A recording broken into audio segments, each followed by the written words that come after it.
हाय everyone, अस्सलाम वालेकुम and welcome back again to my YouTube channel. कैसी है जी मेरी यूट्यूब फैमिली। आई होप सब ठीक ठाक होंगे। मैं भी अल्हम्दुलिल्लाह बिल्कुल खैरियत से हूँ। आज की वीडियो आप लोगों के लिए बहुत ज़बरदस्त होने वाली है क्योंकि मैं आप लोगों के साथ शेयर करूँगी अपनी सेल्फ केयर रूटीन, जिसके अंदर हम बात करेंगे अपनी हेयर केयर रूटीन के बारे में, बॉडी केयर की रूटीन के बारे में, स्किन केयर रूटीन के बारे में और साथ ही साथ बहुत सारी इफेक्टिव और रीज़नेबल प्रोडक्ट्स के बारे में। तो let's get start the video. सबसे पहले आप लोगों के साथ में शावर रूटीन शेयर करूँगी। तो शावर एसेंशियल्स में ये लूफा जो है वो आप अच्छा सा सॉफ्ट सा ज़रूर परचेज़ करके रखें क्योंकि ये बॉडी को स्क्रब करने का काम करता है। बॉडी से अच्छी तरह जो डेड सेल्स हैं प्लस डर्ट है उसको रिमूव कर देता है। लेकिन इसको यूज़ करने के बाद आप ख्याल रखें कि इसको गीला ही वॉशरूम में नहीं छोड़ दें, बल्कि इसको अच्छी से ना धूप में सुखा के फिर रखें। और इसके अलावा ये गोल्डन पर की स्किन पॉलिश है जिसको मैं as a body scrub use करती हूँ। अपने फेस के साथ साथ अपनी बॉडी को एक्सफोलिएट करना भी बहुत ज़रूरी होता है। और तीसरी चीज़ ये कि किसी अच्छे से बॉडी वॉश के ऊपर भी ज़रूर इन्वेस्ट करें। साबुन जो होते हैं ना वो स्किन को बहुत ज़्यादा ड्राई कर देते हैं। एंड बॉडी वॉश इसलिए भी अच्छे हैं क्योंकि ये साबुन की निस्बत ना रीज़नेबल पड़ते हैं। मतलब ये मैंने 450 का लक्स का ये बॉडी वॉश लिया है।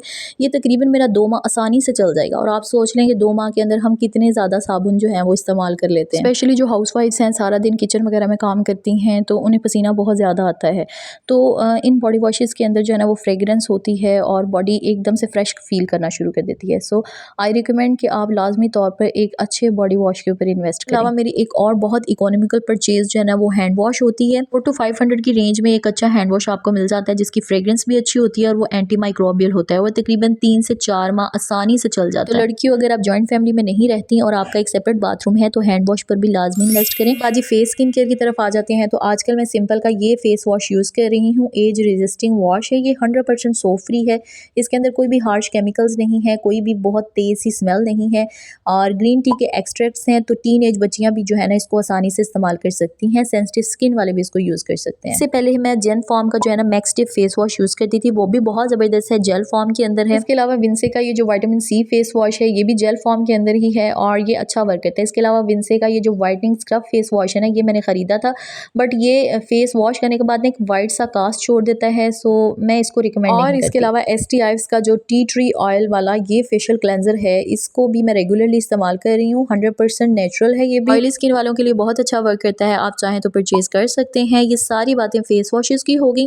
अब हम चलते हैं ऑरल हाइजीन की तरफ, which is very much important. तो उसके लिए सबसे पहली बात तो ये है कि अपने टूथब्रश को आपने हर 2 माह बाद लाजमी चेंज कर लेना है। इसके अलावा जी अपनी ऑरल हाइजीन मेंटेन करने के लिए आपको अकेला ब्रश ही नहीं करना बल्कि माउथ वॉश भी यूज़ करना है। लिस्ट्रीन का ये माउथ वॉश तकरीबन 650 का आ जाता है। ब्रश करने के बाद आपने इस माउथ वॉश को जो है पानी में डिल्यूट करके फिर इस्तेमाल करना है। कुछ लोगों को बैड ब्रेथ के इश्यूज़ भी होते हैं, कुछ लोगों को स्टमक के मसले होते हैं जिनकी वजह से उनके मुंह में से स्मेल आती रहती है। तो माउथ वॉश यूज़ करने के बाद जो है ना ये स्मेल का मसला भी हल हो जाएगा। ठीक हो गया जी। अब हम चलते हैं हेयर के रूटीन की तरफ। अगर आपके बाल बहुत ज़्यादा खुश्क हैं, ड्राई रहते हैं, तो हो सकता है कि आप ऑयलिंग स्किप करते हो। तो ऑयल से मसाज करना अपने बालों को बहुत ज़्यादा ज़रूरी है। मैं आयशा सुहेब का ये हेयर एनर्जी का हेयर फूड इस्तेमाल कर रही हूँ। ये थोड़ा सा एक्सपेंसिव है लेकिन मेरे बालों के लिए अच्छे से वर्क करता है। तो नहाने से कोई 3-4 घंटे पहले मैं इसकी अच्छी तरह से चंपी करवा लेती हूँ। दूसरा ऑप्शन मेरे पास ये कोकोनट ऑयल का होता है। कोकोनट ऑयल भी आपके बालों को बहुत अच्छी तरह से मॉइस्चराइज और सॉफ्ट कर देता है। कोकोनट ऑयल को मैं लीव इन कंडीशनर के तौर पर भी इस्तेमाल करती हूँ। शावर लेने के बाद गीले बालों में 1 से 2 ड्रॉप्स आप कोकोनट ऑयल के लें और बालों में अच्छी तरह से लगा लें, तो इससे भी बाल जो है ना सॉफ्ट और शाइनी हो जाते हैं। इसके अलावा ये जो ग्लिसरीन होती है ये भी बालों के मॉइस्चर को रिटेन करने के लिए बहुत ज़्यादा हेल्पफुल है। इसके अलावा जी अगर आपके बाल बहुत ज़्यादा ड्राई हैं तो आप ग्लिसरीन का इस्तेमाल करके देखिएगा, ये बहुत इफेक्टिव रेमेडी है। आप पूरे बालों की लेंथ के अंदर थोड़ी थोड़ी ग्लिसरीन लेकर अप्लाई करते जाएँ।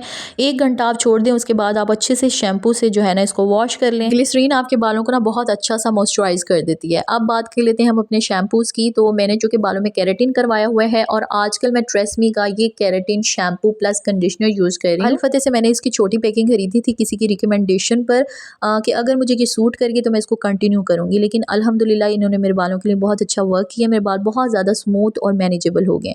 इससे पहले ब्रीमोड का मैं ये केराटिन शैम्पू और कंडीशनर यूज़ कर रही थी। ये मुझे सैलॉन वाली ने रिकमेंड किया था। ब्रीमोड पाकिस्तानी ब्रांड है और इनके ये शैम्पूज़ और एक केराटिन मास्क है, ये दोनों प्रोडक्ट्स ही इनकी अच्छी हैं। वेल मेरी तरफ से ट्रेसमी का ये शैम्पू और ब्रीमोड का ये शैम्पू कंडीशनर दोनों ही रिकमेंडेड है। केराटिन करवाने के बाद मेरा हेयर फॉल बहुत ज़्यादा एक्सट्रीम स्टार्ट हो गया था। दैट्स द रीज़न मैंने बहुत अच्छी सी जो है ना हेयर की रूटीन स्टार्ट की है।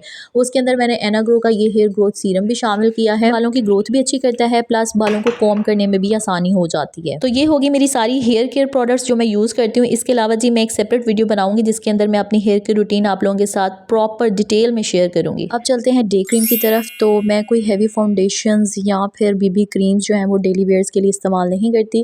काफ़ी टाइम से ना मैक्स टिप की ये ब्राइटनिंग क्रीम मैं यूज़ कर रही हूँ एज ए डे क्रीम। अब इन्होंने इसकी पैकिंग थोड़ी सी चेंज की है और स्पेशली विंटर्स के लिए तो ये क्रीम बहुत ही अच्छी है, क्योंकि ये फेस को ब्राइट करने के साथ साथ जो है ना वो एक ग्लो भी फेस के ऊपर दे देती है। तो मेरी जो मॉर्निंग स्किन केयर रूटीन है वो बहुत ज़्यादा सिंपल सी है कि मैं फेस को वॉश करने के बाद ना कोई भी टोनर से क्लीन कर लेती हूँ, या फिर ये स्किन रेस्क्यू मिस्ट है जेन फार्म की, उन्होंने अभी न्यूली लॉन्च की है ये प्रोडक्ट, लेकिन बहुत अच्छी है। इसकी स्प्रे कर लेती हूँ फेस पे तो फेस एकदम से फ्रेश हो जाता है, पोर्स ऐसे लगता है जैसे क्लोज हो गए हैं, स्किन टाइट लगना शुरू हो जाती है। एंड आफ्टर दैट मैं मैक्स टिप की ये क्रीम जो है इसको अप्लाई कर लेती हूँ and I am good to start my day. और ये छोटी सी पैकिंग जो है वो जेन फार्म का कॉफ़ी स्क्रब है और ये मुझे फ्री सैम्पल के तौर पे आया था। मैंने इसको टेस्ट किया, ये बहुत ही ज़बरदस्त है, इसकी खुशबू बहुत अच्छी है और इंस्टेंटली फेस को जो है ना एक ब्राइटन लुक दे देता है। सोन मैं इसकी बड़ी वाली पैकिंग भी ऑर्डर करने वाली हूँ। अब चलते हैं लिप केयर की तरफ। अगर आपके लिप्स ड्राई हैं, क्रैक्स हैं या डिसकलरेशन हुई है ना, तो ऐसे लग रहा होता है जैसे इंसान बीमार है। जिसका पहला सोल्यूशन तो ये है कि आपने दिन भर में 1.5 से 2 लीटर पानी लाजमी कंज्यूम करना है ताकि आपकी बॉडी डिहाइड्रेटेड ना हो। सेकेंडली आपने एक ऐसी लिप बाम खरीद लेनी है जो मॉइस्चराइजिंग होने के साथ साथ आपके लिप्स को एक अच्छा सा कलर भी दे, यानी टिंट भी दे। उसके लिए सबसे बेस्ट ऑप्शन मुझे लगता है ये फ्रूटी लिप बाम। इसको मैं अपने स्टूडेंट टाइम पीरियड से इस्तेमाल करती आ रही हूँ, बहुत ही अच्छी है। ये आपके लिप्स को ना एक बहुत ही अच्छा नेचुरल पिंक शेड देती है। इसको ऑल द टाइम मैंने अपनी वैनिटी पे रखा होता है और जब ज़रूरत पड़ती है मैं इसको यूज़ करती रहती हूँ। इसके अलावा आपको जो भी लिप बाम अच्छी लगती है आप वो परचेज़ कर सकते हैं।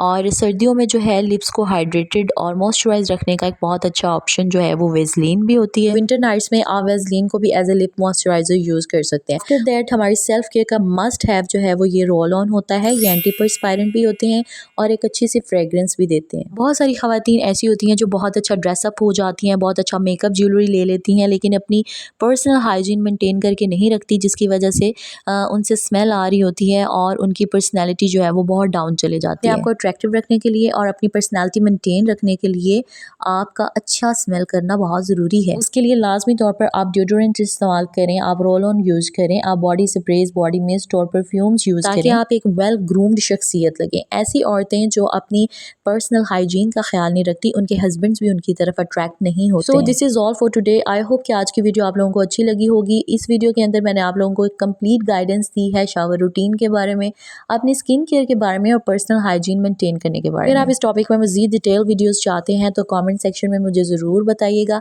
मेरी वीडियो को फ्रेंड्स एंड फैमिली के साथ शेयर कीजिएगा। चैनल पर नए आए हैं तो सब्सक्राइब लाजमी कर लीजिएगा। Thanks for watching my video. अल्लाह हाफिज़।